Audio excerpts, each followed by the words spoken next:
Hello,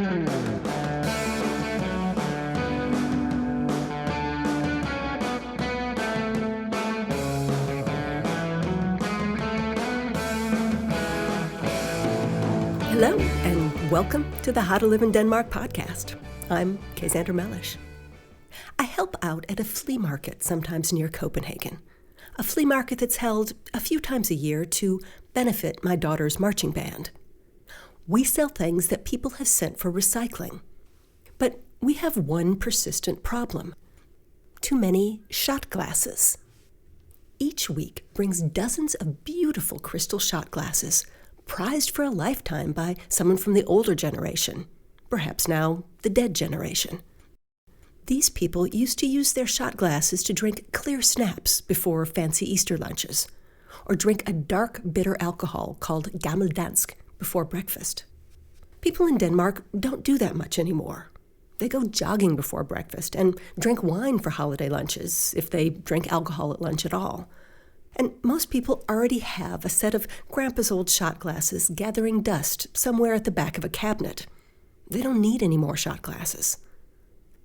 So week after week, these lovely little etched crystal glasses line up like fragile soldiers on the storage shelves at the flea market. Nobody needs them, nobody buys them, but we just don't have the heart to throw them out. Every place changes, and so does Denmark. When I hold How to Live in Denmark events, people often ask me how Denmark is changing or has changed since I got here 15 years ago. Now, I could name 100 things, but the first one that always comes to mind is food and drink.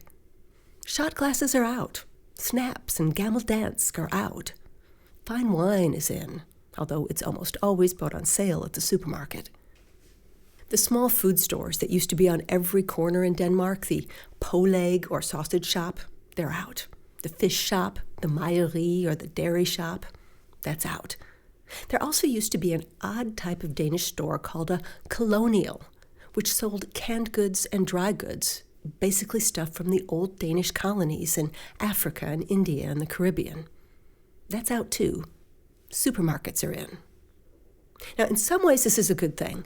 When I got here 15 years ago, all the stores in Denmark closed early Saturday afternoon, and were closed all day Sunday, too, except for one ragged little shop in Copenhagen train station. I think a lot of Sunday dinners were saved by that ragged little shop. But now the big supermarkets are open all week and most evenings.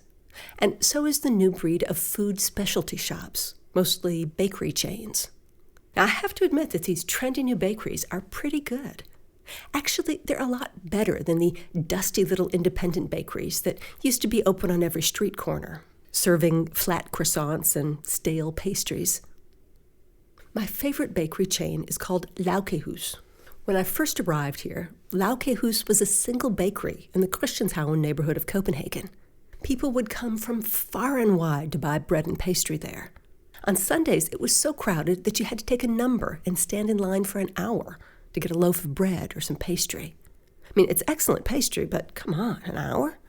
Anyway, a private equity fund ended up buying that single bakery, and now there are dozens of Laukehuse, including 2 at Copenhagen Airport, and 1 at the main train station. I think they're still as good as the original.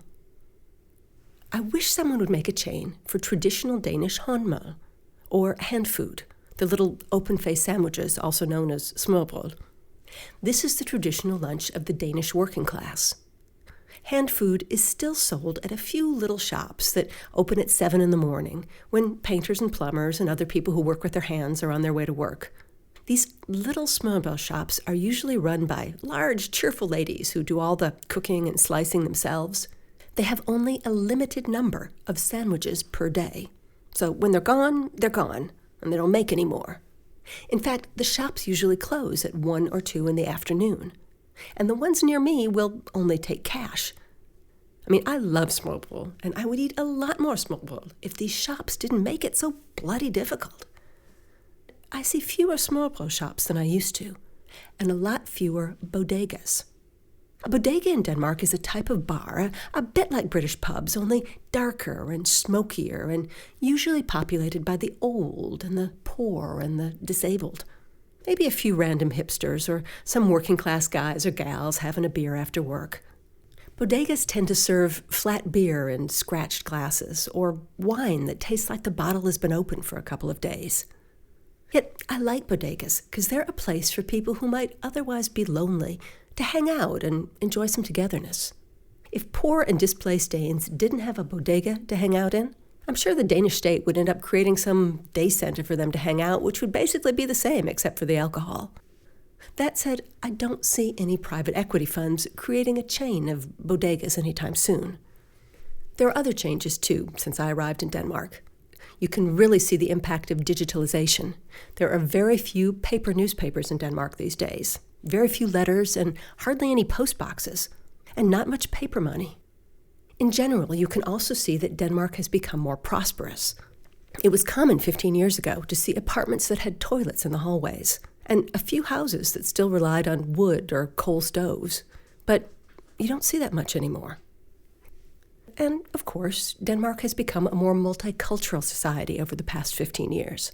At the flea markets, I find myself selling a lot of plates and cups and kitchenware from recently deceased Danes to new arrivals, sometimes students, sometimes refugees, people like I was 15 years ago, people who are just setting up households in Denmark. They need everything: chairs, tables, pots, pans.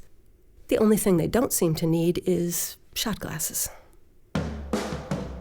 And that's the How to Live in Denmark podcast for this week. The How to Live in Denmark book is now available at the Danish National Gallery, the Statens Museum for Kunst, in the gift shop, as well as the gift shop at the Danish National Museum. Or you can get it online at howtoliveindenmark.com. You can also get the electronic version at Amazon Kindle. Tell me how Denmark has changed since you arrived here. Leave a comment on Facebook on our How to Live in Denmark page, or on Twitter at How2LiveInDK.